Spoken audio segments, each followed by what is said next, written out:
to learn of the death of Pope Francis.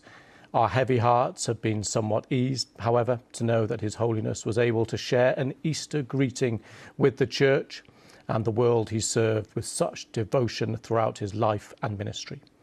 His Holiness will be remembered for his compassion, his concern for the unity of the Church, and for his tireless commitment to the common causes of all people of faith, and to those of goodwill who work for the benefit of others. His belief that care for creation is existential expression of faith in God resounded with so many people across the world. Through his work and care for both people and planet, he profoundly touched the lives of so many.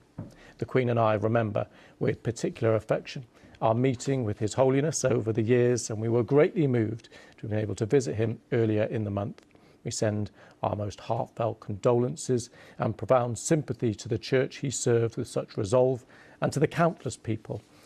around the world who, inspired by his life, will be mourning the devastating loss of this faithful follower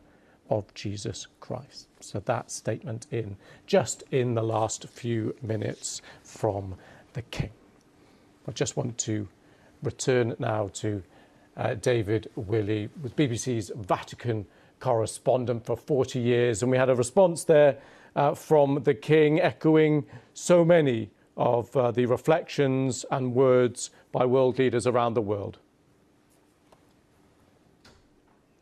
Indeed, he was a figure who was admired and esteemed by many countries. Everybody he came into contact with felt they got some special strength from a visit to the Vatican, and I thought it was very interesting that at the last minute he has received two very important visitors at the Vatican. That's to say, the King and Queen during their recent state visit to Italy, and even Vice President Vance, who managed to squeeze in a quick greeting to the Pope, actually the very day before he died on Easter Sunday, yesterday, before we heard early this morning about his death in the early hours of the morning. I think Pope Francis I shall remember most as a man who was prepared to break boundaries, but he realized that the Catholic Church was suffering, both from a split between those who wanted reforms to take place and those who thought that for a church which has been a